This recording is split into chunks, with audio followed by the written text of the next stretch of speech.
जय हिंद दोस्तों, मैं एक बार फिर आपका स्वागत करता हूं आपके अपने यूट्यूब चैनल गिरिजी ऑनलाइन में। दोस्तों आज हम यूपी जीके से संबंधित प्रश्नों को देखेंगे। दोस्तों उत्तर प्रदेश में जितनी भी प्रतियोगी परीक्षाएं आयोजित कराई जाती हैं उनके लिए अति महत्वपूर्ण प्रश्न साबित होंगे। तो चलिए देखते हैं। पहला क्वेश्चन है, उत्तर प्रदेश के किस नवपाषाणिक पुरास्थल से धान की खेती के साक्ष्य मिले थे? दोस्तों इसका उत्तर है कोल्डिहवा। दूसरा प्रश्न है, पूरा पाषाणकालीन स्थल बेलन नदी घाटी का साक्ष्य उत्तर प्रदेश के किस जनपद से प्राप्त हुआ था? इसका उत्तर है इलाहाबाद से। तीसरा प्रश्न है दोस्तों, लोहे की खोज उत्तर प्रदेश के किस जनपद में हुई थी? तो इसका उत्तर वाराणसी में हुई थी लोहे की खोज। चौथा प्रश्न, मध्य पाषाणकालीन स्थल सराय नाहर राय उत्तर प्रदेश के किस जनपद में स्थित है? प्रतापगढ़ में स्थित है दोस्तों सराय नाहर राय नामक जनपद। पांचवा प्रश्न है दोस्तों, बेलन नदी घाटी की खुदाई किसके निर्देशन में कराई गई थी? Professor G.R.. शर्मा के निर्देशन में बेलन नदी घाटी की खुदाई कराई गई थी दोस्तों। और छठवां प्रश्न है, उत्तर प्रदेश के किस पुरापाषाणिक स्थल से अस्थि निर्मित मातृदेवी की प्रतिमा प्राप्त हुई थी? लोहदा नाला क्षेत्र एक स्थल है, वहीं से मातृदेवी की प्रतिमा प्राप्त हुई थी दोस्तों। और सातवां प्रश्न है, राज्य के किन जिलों से नवपाषाणकालीन साक्ष्य प्राप्त हुए थे? दोस्तों ABCD इसका सब सही है, मतलब इलाहाबाद, मिर्ज़ापुर, सोनभद्र और प्रतापगढ़ से नवपाषाणकालीन साक्ष्य प्राप्त हुए थे सभी चारों जिलों से। दोस्तों आठवां प्रश्न, निम्नलिखित में से कौन सा नवपाषाणिक स्थल उत्तर प्रदेश में स्थित है? कोल्डिहवा जो स्थल है ये उत्तर प्रदेश में स्थित है। दोस्तों नौवां प्रश्न है, सिंधु घाटी सभ्यता का सबसे पूर्वी स्थल आलमगीरपुर कहाँ स्थित है?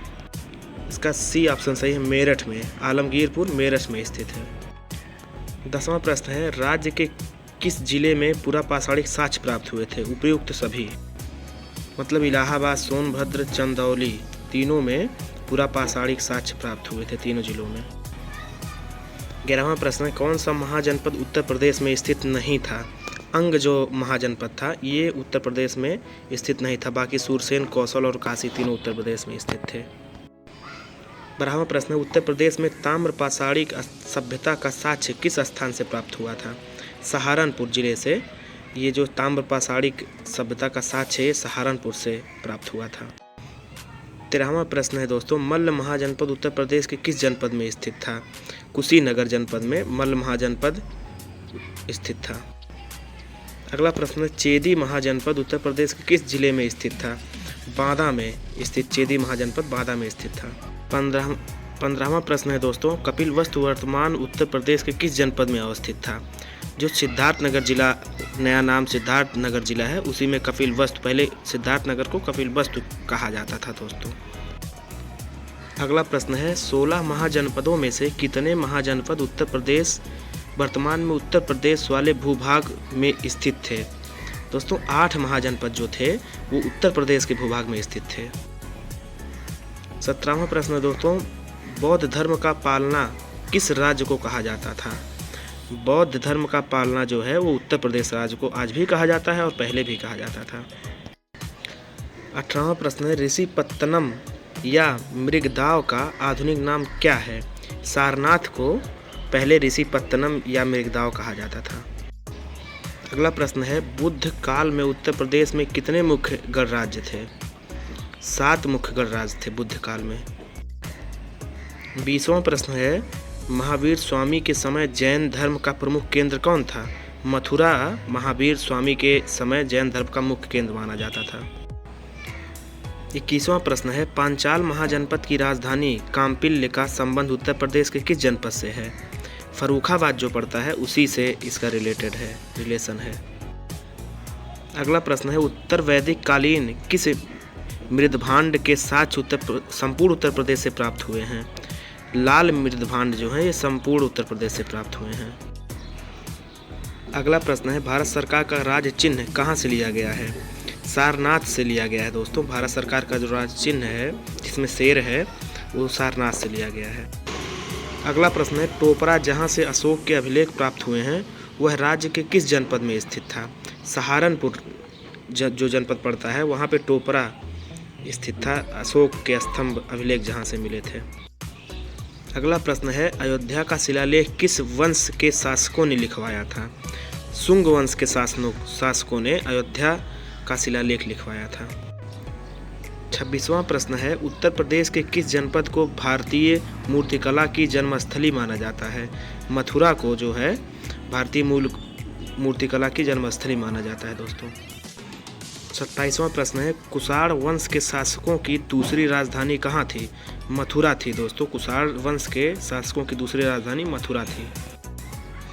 28वां प्रश्न है, महात्मा बुद्ध की मृत्यु उत्तर प्रदेश के किस जनपद में हुई थी? कुशीनगर में, जो पहले कुशीनारा के नाम से प्रसिद्ध था, वहीं पे इनकी मृत्यु हुई थी। अगला प्रश्न है, स्कंदगुप्त ने उत्तर प्रदेश के किस जनपद में भीतरी अभिलेख लिखवाया था? गाजीपुर जनपद में स्कंदगुप्त ने भीतरी लेख लिखवाया था दोस्तों। अगला प्रश्न है, समुद्रगुप्त के सामरिक विषयों का वर्णन करने वाला प्रशस्ति काव्य कहाँ अवस्थित है? प्रयागराज में अवस्थित है। जो प्रशस्ति काव्य है समुद्रगुप्त का, वो प्रयागराज मतलब इलाहाबाद पहले बोलते थे। 31वां प्रश्न है, हर्षवर्धन द्वारा उत्तर प्रदेश के किन किन स्थानों पर बौद्ध सम्मेलनों का आयोजन किया गया था? ये जो है दोस्तों बी और डी दोनों सही है, मतलब प्रयागराज और कन्नौज में बौद्ध सम्मेलन हुए थे। 32वां प्रश्न है, धर्मराज का स्तूप कहाँ स्थित है? सारनाथ में धर्मराज का स्तूप स्थित है। अगला प्रश्न है, सिराज हिंद किस नगर को कहा जाता था? जौनपुर को कहा जाता सिराज हिंद। बहुत इंपॉर्टेंट क्वेश्चन है ये। अगला प्रश्न है, उत्तर प्रदेश में स्थित महाजनपदों को उनके वर्तमान स्थानों से सुमेलित करना है दोस्तों। इसमें सी ऑप्शन सही है, आप लोग मिला के देख लीजिएगा। जैसे सी में ए का दूसरा है, मतलब कि सी क्वेश्चन ए का दूसरा मतलब वत्स जो है इलाहाबाद के आसपास का क्षेत्र था। इसी हिसाब से आप लोग मिला के देख लीजिएगा। 35वां प्रश्न है, अटाला मस्जिद कहाँ अवस्थित है? जौनपुर में अटाला मस्जिद अवस्थित है दोस्तों। अगला प्रश्न है, आगरा नगर की स्थापना किसने की थी? सिकंदर लोदी ने आगरा नगर की स्थापना की थी। 37वां प्रश्न है, सरकी साम्राज्य की स्थापना कहाँ पर की गई थी? जौनपुर में की गई थी सरकी समाज की स्थापना। 38वां प्रश्न है, बदायूं का जामा मस्जिद किसने बनवाया था? इल्तुतमिश ने बदायूं का जामा मस्जिद बनवाया था। बी ऑप्शन सही है। अगला प्रश्न है, आगरा के किले में मोती मस्जिद का निर्माण किसने करवाया था? शाहजहां ने करवाया था। आगरा के किले में मोती मस्जिद का निर्माण करवाया था और आगरा का ताजमहल भी इन्होंने ही बनवाया था। अगला प्रश्न है, जौनपुर नगर की स्थापना किसने की थी? फिरोज शाह तुगलक ने जौनपुर नगर की स्थापना की थी, जिसे सिराजे हिंद भी कहा जाता है। अगला प्रश्न है, अयोध्या के बाबरी मस्जिद का निर्माण किसने करवाया था? मीर बकी ने, जो भी बहुत विवादों में है और अभी राम मंदिर उसकी जगह पे बन रहा है। सुप्रीम कोर्ट का फैसला जो आया है वो मीर बकी ने बनवाया था बाबरी मस्जिद अयोध्या का। अगला प्रश्न है दोस्तों, किस सल्तनत कालीन सुल्तान ने अपनी राजधानी दिल्ली से आगरा स्थानांतरित की थी? सिकंदर लोदी ने। पहले जो राजधानी थी मतलब वो राजधानी दिल्ली थी, लेकिन वहाँ से आगरा स्थानांतरित कर दिया था सिकंदर लोदी ने, और फिर वहाँ से फिर इस समय 1911 में राजधानी को यहाँ दिल्ली स्थानांतरित कर दिया गया। अगला प्रश्न है, आगरा में जहांगीरी महल का निर्माण किसने करवाया था? अकबर ने करवाया था जहांगीरी महल का निर्माण। 44वां प्रश्न है, एतमाद-दौला का मकबरा कहाँ स्थित है? आगरा में स्थित है एतमाद-दौला का मकबरा। 45वां प्रश्न है, अकबर का मकबरा कहाँ स्थित है? अकबर का मकबरा सिकंदराबाद में स्थित है। अगला प्रश्न है, बुलंद दरवाज़ा कहाँ स्थित है? दोस्तों फतेहपुर सीकरी में स्थित है बुलंद दरवाज़ा। अगला प्रश्न है, ताजमहल का निर्माण किसने करवाया था? जो बहुत ही आसान क्वेश्चन है, ये जो है शाहजहां ने इसका निर्माण करवाया था। बी ऑप्शन सही है। दोस्तों 48वां नंबर प्रश्न है, आगरा के लाल किले का निर्माण किसने करवाया था? अकबर ने जो है आगरा के लाल किले का निर्माण करवाया था। दोस्तों सेकंड लास्ट क्वेश्चन है, बीरबल का जन्म कहाँ हुआ था? बीरबल का जन्म कालपी में हुआ था। और इस श्रृंखला का 50 क्वेश्चन के श्रृंखला में 50वां क्वेश्चन और अंतिम क्वेश्चन है, ताजमहल का मुख्य वास्तुकार कौन था?